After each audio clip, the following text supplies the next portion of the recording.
Halo sahabat, ketemu di dalam pembahasan tentang komunikasi internal. Seri kali ini membahas tentang aliran komunikasi internal. Sebelum kita bicara soal aliran komunikasinya, mungkin yang jadi pertanyaan bagi kita adalah kalau kita ada di dalam organisasi, siapa sebetulnya yang mengelola komunikasi internal?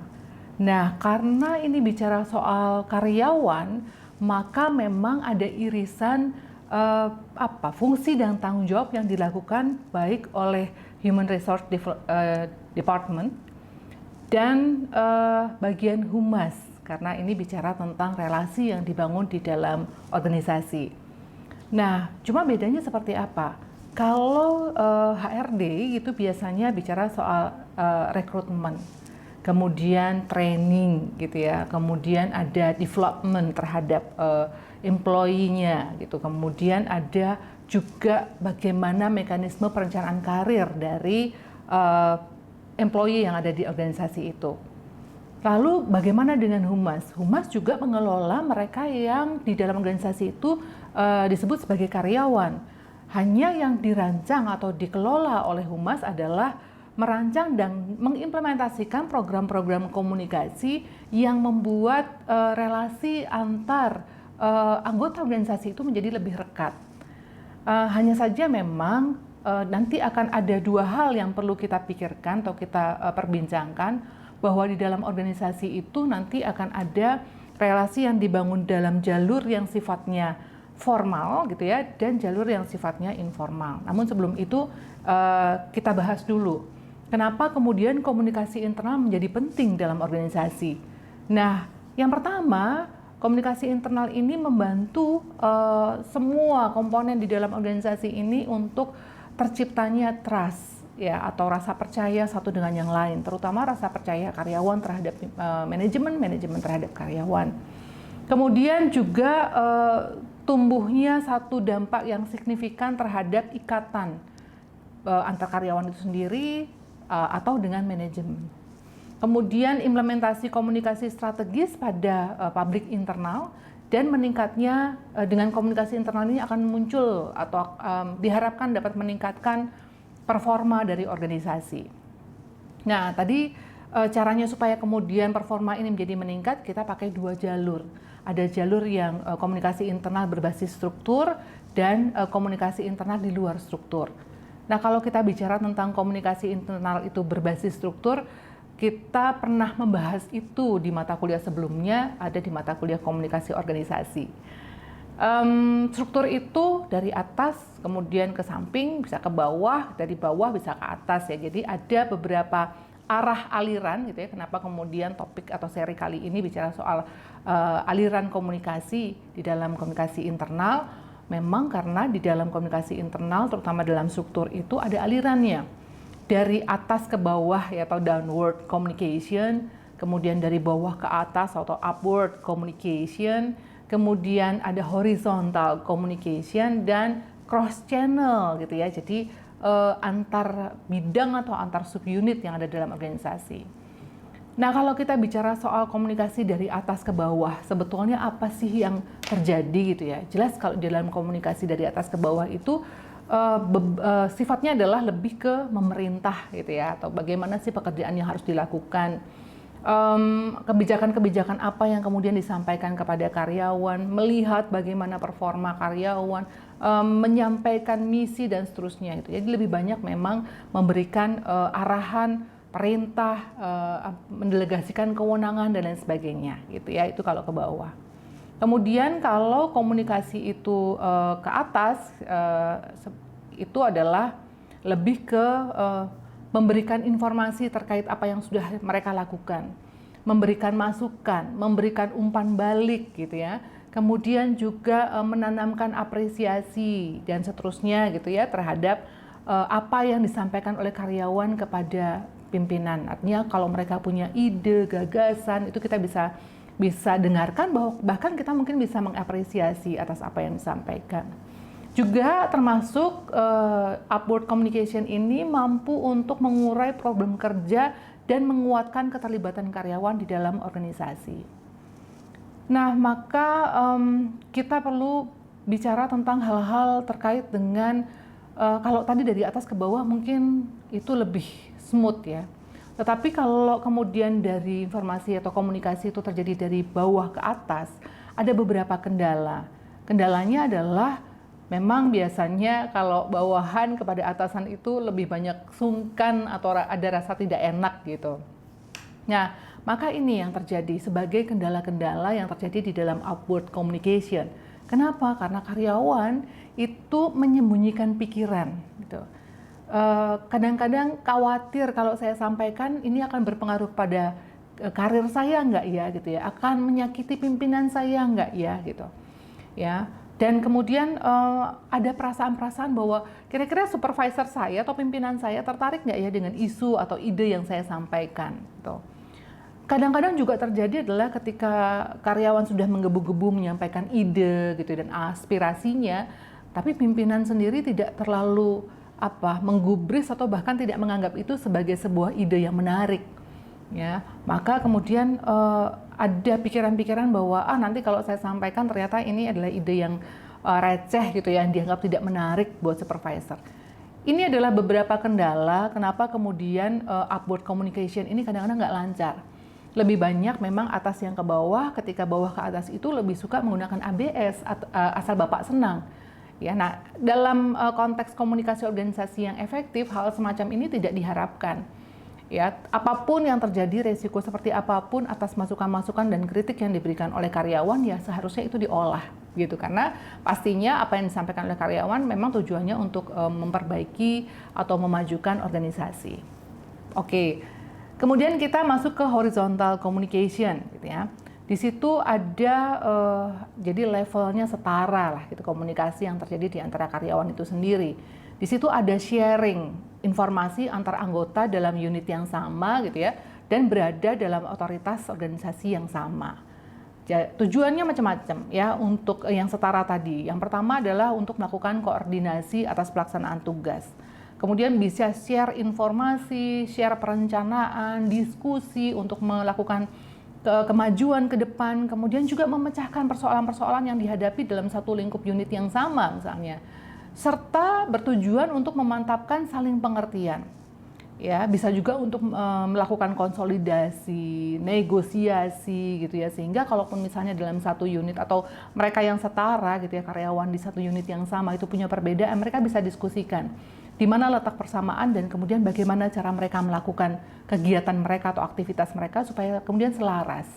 Kemudian juga mengembangkan dukungan interpersonal. Kalau satu dengan yang lain itu kemudian di dalam diskusi atau komunikasinya itu lancar dan kemudian bisa saling mendukung, maka kemudian di situ akan memberikan dukungan interpersonal. Ada banyak metode yang bisa digunakan di dalam relasi horizontal tadi. Bisa dengan menggunakan komite meeting atau pertemuan-pertemuan gitu ya, atau bisa interaksi yang sifatnya informal, bisa dilakukan during breaks ya, atau selama proses ketika ada istirahat gitu ya, mereka bisa bincang-bincang gitu. Dan juga ada kontak interpersonal. Jadi ada beberapa hal yang membuat karyawan kemudian bisa punya bonding gitu satu dengan yang lain. Oke, aliran yang berikutnya adalah cross channel communication gitu. Nah, di cross channel ini kenapa kok cross ya gitu ya? Karena di sini informasi yang di-sharekan memang dibutuhkan menyeberangi batas-batas fungsional atau unit kerja dan antar orang yang tidak menjadi superior atau bawahan satu dengan yang lain. Kok ini dibutuhkan gitu ya, cross ini? Ya, memang pada kondisi-kondisi tertentu cross ini sangat dibutuhkan karena ada hal-hal yang mau tidak mau, suka tidak suka kita lakukan melintasi batas. Misalnya saya ada di humas, saya mau bikin atau menggelar event. Event itu memerlukan berbagai macam sarana prasarana, maka saya harus lintas ke departemen yang mengelola atau memaintain segala perangkat sarana prasarana gitu. Jadi bisa cross. Tapi memang ada syarat sehingga cross channel ini bisa berjalan. Di antaranya adalah kita harus meminta izin. Kalau saya misalnya langsung ke stafnya bagian maintenance gitu ya, maka saya harus izin ke atasannya. Saya karena ada event besar, maka saya harus mau tidak mau segera memerintahkan gitu ya teman-teman yang ada di maintenance untuk mengelola hal-hal yang harus dipersiapkan. Atasannya harus kita beritahu gitu ya. Juga yang bersangkutan sendiri ketika ada di unitnya dan kemudian berkoordinasi dengan saya, itu juga harus menyampaikan pada pimpinannya, saya hari ini bekerja untuk unit itu karena di sana ada event gitu. Sehingga memang tadi kesalahpahaman tidak terjadi. Yang menjadi masalah adalah ketika tidak ada informasi pada pimpinannya, tiba-tiba staf atau karyawan di unit tertentu itu melakukan pekerjaan di unit yang berbeda.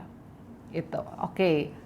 Nah, itu tadi semuanya kaitannya dengan bagaimana kita mengelola komunikasi internal dengan menggunakan jalur struktur. Di luar struktur pun sebetulnya kita bisa melakukan itu.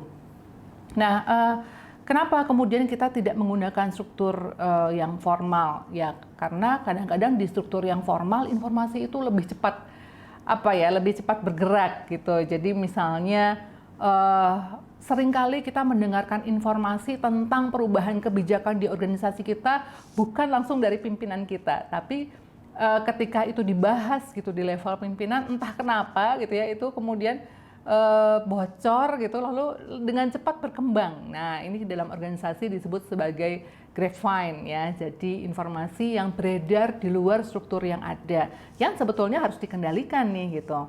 Nah, biasanya ini interaksi dari mulut ke mulut, bukan sesuatu yang sifatnya formal begitu. Kemudian dia bebas dari hambatan organisasi, dia bisa menelisik atau menelusur sampai kemana saja gitu.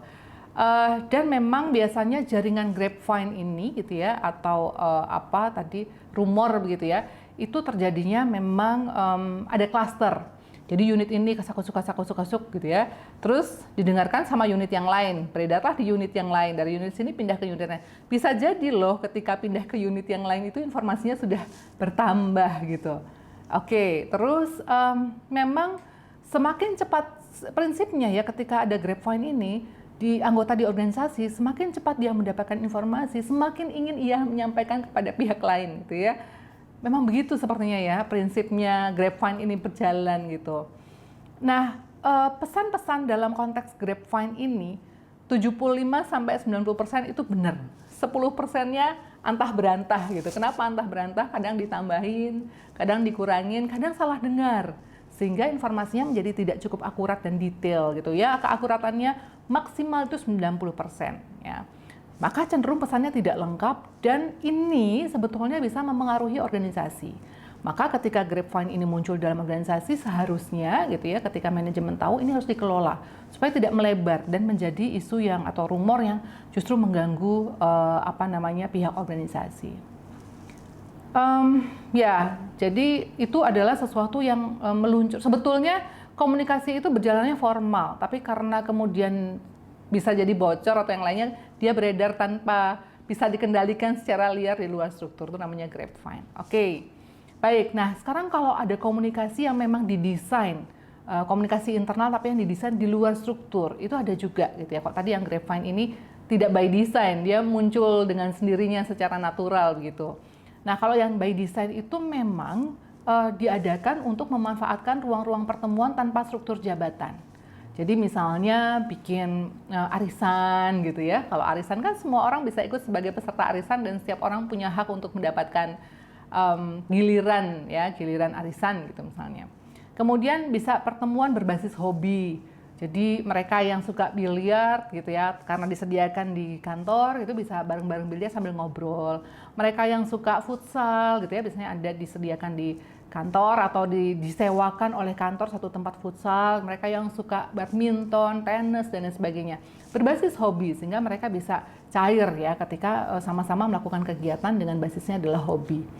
Kemudian juga pertemuan-pertemuan non formal seperti misalnya ulang tahun dari satu unit mengajak unit yang lain gitu ya, orang di unit yang satu dengan unit yang lain, itu bisa menciptakan bonding. Juga ketika ada pertemuan perayaan peristiwa khusus seperti misalnya ulang tahunnya kantor gitu ya, atau ketika perpisahan dengan pimpinan, ada pimpinan yang baru dan seterusnya, itu bisa dilakukan. Juga beberapa forum komunikasi yang sifatnya online. Ada WhatsApp group misalnya, atau Line group, atau memang di internal sendiri dibuatkan khusus jaringan yang memang membuat setiap individu di organisasi itu bisa saling berkomunikasi dengan menggunakan jalur online. Nah, maka kalau komunikasi, semua ruang komunikasi itu di internal itu sudah dibuka, baik yang tadi masuk dalam konteks struktur ataupun yang ada di luar struktur, harapannya komunikasi yang terjalin itu menjadi semakin terbuka gitu ya. Orang menjadi semakin mudah untuk bisa mengakses informasi dan bisa mengkonfirmasi ketika ada informasi-informasi yang memang tidak tepat ya. Maka ini akan menimbulkan saling percaya dan saling pengertian. Karena begitu salah kita bisa langsung konfirmasi, oh nggak begitu sebetulnya, itu ada bagian yang salah didengarkan. Misal tadi ada grapevine tadi ya, yang didengarkan hanya sebagian, tapi sebetulnya bukan seperti itu informasinya. Kita bisa langsung memberikan penjelasan atau konfirmasi terhadap informasi yang diberikan, dan ini akan menimbulkan semangat bagi seluruh anggota organisasi karena satu dengan yang lain saling support dan informasi yang ada pun mendukung pekerjaan dari setiap unit, dan setiap orang merasa bahwa mereka bisa mendapatkan informasi dengan mudah gitu ya di organisasi itu. Nah, maka dengan demikian akan meningkatkan ikatan satu dengan yang lain di organisasi, unit satu dengan yang lain, dan itu akan mempermudah menuju sasaran atau tujuan dari organisasi. Nah, begitu kurang lebih penjelasan mengenai aliran komunikasi internal yang bisa saya sampaikan saat ini. Semoga menambah wawasan dan membuat kita menjadi paham tentang bagaimana aliran komunikasi internal. Terima kasih.